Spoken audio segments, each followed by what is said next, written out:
E aí, rapaziada? Aproveita que já deu o play e dá também sua curtida nesse vídeo sensacional. E se inscreve no canal Descomplica. É só clicar no link da descrição que você consegue baixar o mapa completo e lindão em alta qualidade, direto para o seu computador. Agora, vamos falar do fantasma que assombra todo aluno de Química, a tabela periódica.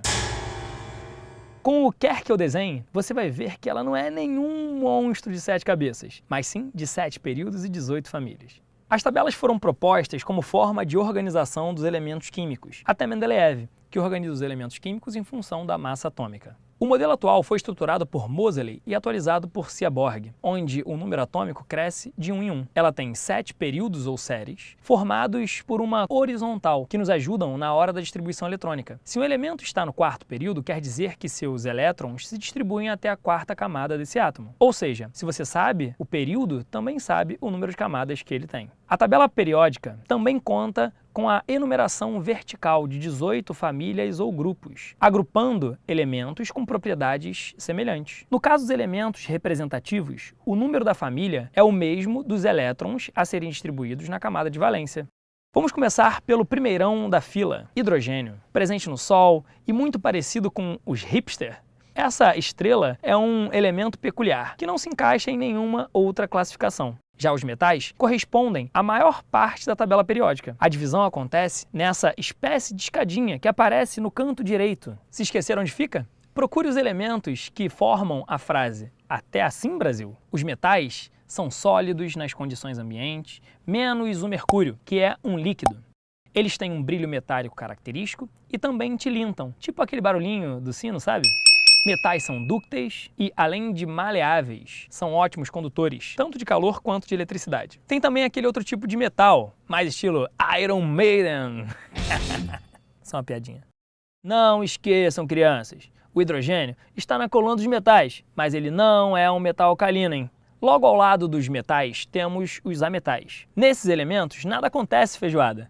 Eles não brilham e não são bons condutores, com exceção do carbono, grafite. Apresentam diferentes estados físicos, sólidos, gasosos ou bromo, que é o único ametal líquido nas condições ambientes. Fechando a tabela periódica estão os gases nobres. Como o próprio nome já diz, nas condições normais, eles são apenas gases. A reatividade deles é baixa e alguns são inertes. Beleza, já entendemos a organização da tabela e os tipos de elementos contidos nela. Agora, para entender melhor a distribuição eletrônica, precisamos enxergar outras divisões. Para isso, o melhor jeito é dividi-la em grupos, de acordo com o posicionamento no mapa. Nos cantos direito e esquerdo, nas colunas mais altas, temos os elementos representativos. No meio da tabela estão os elementos de transição. Nas tabelas antigas, esses grupos eram denominados como família A e família B, mas os termos não são mais usados.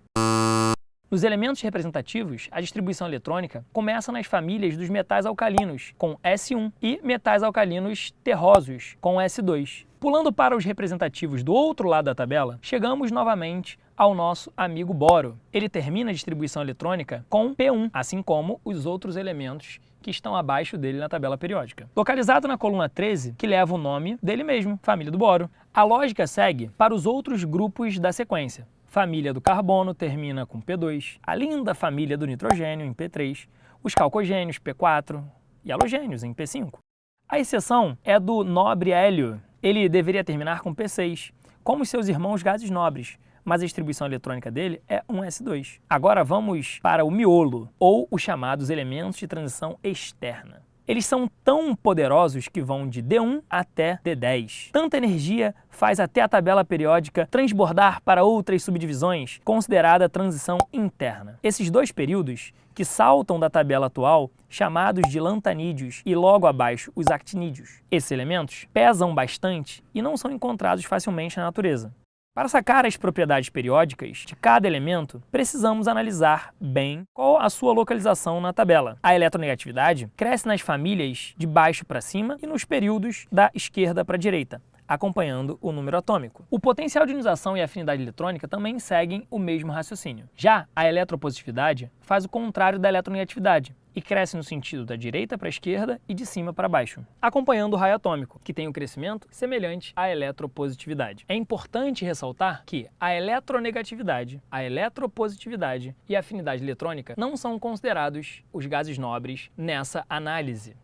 Gostou? Viu só? Tabela periódica não morde. Se viu até agora e ainda não deu o seu like, aproveita agora. É só clicar no link da descrição que você consegue baixar o mapa completo e lindão, em alta qualidade, direto para o seu computador. Com o Descomplica fica mais fácil estudar para o vestibular, né? Lembrou de algo animal e quer que eu desenhe? Então deixe seu comentário. Pode sugerir temas ou comentar o que você achou da nossa tabela periódica. Dá like no vídeo, dá amor, se inscreva no canal, de novo, para não esquecer. E até a próxima, pessoal. Compartilha com a sua galera. Vai que cai na prova.